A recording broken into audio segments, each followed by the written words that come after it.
and welcome to Karina's Forte. Yo, the streets is talking, people. It's crazy. So we're going to get into that. We're going to get into Jasmine Crockett's clapback. Yeah, she part of the Chronicles this day.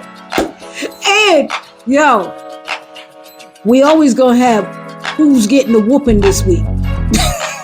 Man, this person is... it's a bunch of them, all right? But we got to give somebody it. You know what I'm saying? They got to say something. And we also going to talk about all the mess this administration is doing. Stay tuned. It's going to be a doozy. You already know. The streets is talking. The streets is talking. Today, it's about DOGE. DOGE has come in and did bullshit as everything. First, they fire people that we need, essential people, like the people who are that work our nuclear arms. Like what? Like what? Then the air traffic controllers. He been trying to fire them since the beginning. He got to let them stay. Are you kidding me? All these plane crashes. What are we doing? How can we just let somebody come in and just do bullshit? It's bad enough they looked at all our information. I understand the government has it, but not no regular piece of shit on the street. He got our information. This is bananas. And he's going from like office to office, you know, figuring out who does what does. And this is where he get cut. And he doesn't even have a rhyme or reason to it. He's just doing it. But you notice he ain't cutting his own ass, right? Because $8 million a day is a hell of a lot of money. Let's be clear. Let's be clear. So every office, government office, agency, they just letting them run up in there. It's like American people, if you work there, how the hell are you just going to let them in? Because you have to? No, you don't. You can refuse his ass. Like one office finally did. And I'm not surprised because guess what? Let me just tell you what agency it was. It was the U.S. African Development Foundation. We always protecting this damn country. Even though this country hate our asses, we always have protected it. Other agencies, people y'all just let him run up in there and just do whatever he want. Come on now. After a while, you know, he had to come back and, you know what I'm saying, say this, say that. This is why we sitting on our asses right now. This is why we not helping. Because this is what y'all do. We've even protected the kids of the people who can't stand our asses. Yes, you immigrants, you Latin immigrants that can't stand our asses. We protecting your children too. We making sure ICE don't get your kids. If they come into our class, we ain't letting ICE in. That's how we always been. This is why we're sitting on our ass, because we're tired of all y'all. All of y'all want to take from us. Until there's nothing left. Thank God we're the people who we are. We keep continuing to make shit, do shit. Anything we do is way better than anybody else. Y'all copy us like you wouldn't believe. We continue to say, but we won't anymore. What I am happy about is that finally somebody's doing something, right? The cabinet, which is a circus itself, is mad at number 47 and DOGE. Like, how you gonna just let this dude do anything? See, what they not understanding is that Elon and DOGE, the president owe him. That's why he's in office. It ain't because everybody voted for him, because we know that's bullshit. But this is how they run shit. That's why we sitting back like this. Because guess what? We know none of this shit is our fight. Yes, we are Americans, but we've been fighting for centuries for this shit. And so now they got a disruption between the two. The cabinet and DOGE. They don't like how he moving. How you just gonna get rid of all the veterans' jobs? How you just gonna get rid of the air traffic controllers What are you doing? Like, look, settle down. Make it make sense. From a cabinet of clowns? You can't make this shit up, people. This is hilarious. But this is what the streets been saying. Man, I tell you, it's something else, boy. So my thing is this. I'ma say it with my chest. I am so glad that my people are on vacation. Everybody's like, it's got to be all of us. No, it's got to be y'all first. We'll be last. Like y'all been putting us last for the longest. Now you want us to keep stepping up? Nope. We're going to sit our ass back and see what the hell y'all do. You know who I'm talking about. Everybody who ain't black. What you going to do? Because it ain't us.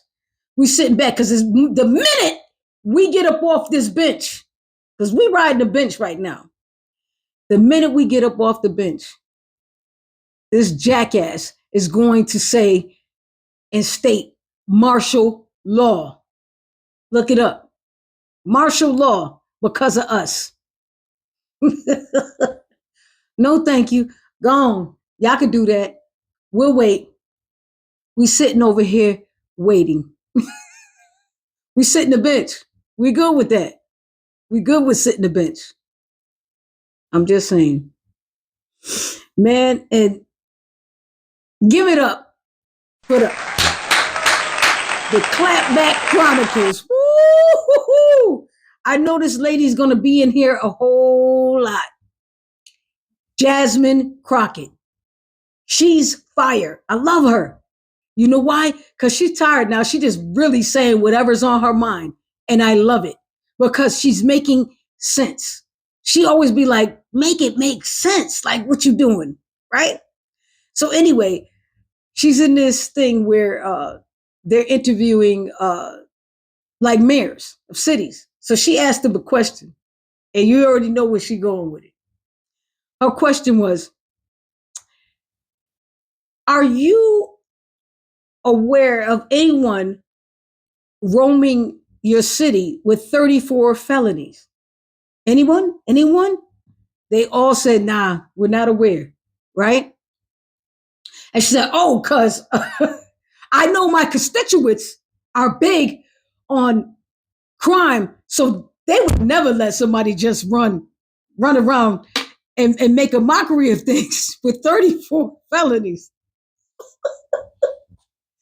She's the clapback queen, so we will be hearing a lot from her. Big up to Jasmine. I love you, girl. All right, let's get right into it. The person that deserves the whooping the most this week. I know who. Jensen Mercado, the U.S. citizen who happens to be Mexican, who was detained by ICE because they thought he was an illegal. And he said, what? I know it happened so fast. I don't know like what happened because then they put a cuss on me and they ask me questions. And then they go, do you believe what he's saying? He said, what do you mean what you believe? I show my ID and then they take off cuffs. See, I thought I voted for Trump because I thought that he was going to be, get rid of the criminals, the illegal aliens. Say what? As thick as his damn accent was, y'all, it seemed like he just came from Mexico. But the saddest thing about this whole thing, y'all, is he thought they would get rid of people like him that came to this country. See, they always put that on black people. We do this and we do that. No, they fucking hate on their people too. You can't make this shit up. Everything I'm talking about, you can't make up. It's just ridiculous. This dude definitely needs a whooping.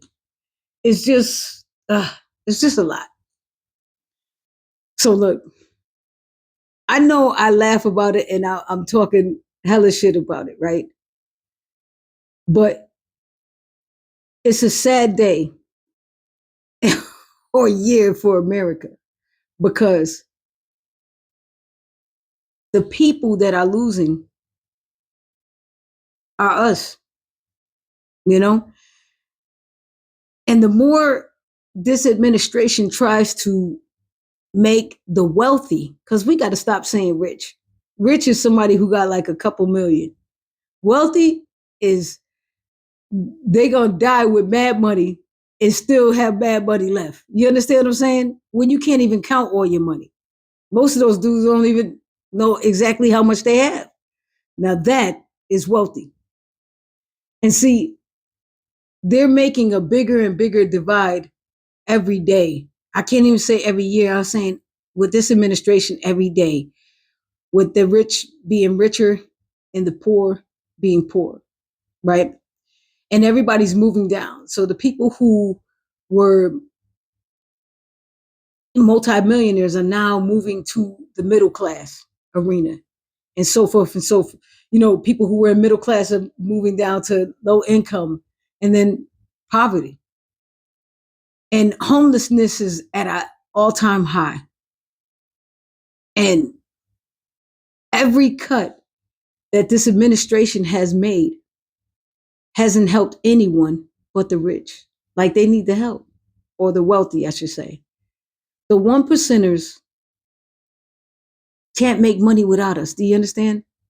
Like, even though we did the boycott for that one day, it didn't really make a difference because the next day we spent even more money.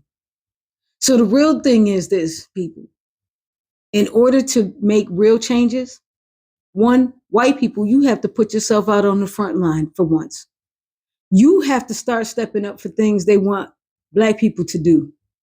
It's your turn. It's your time. Do it. Because we've done it for centuries.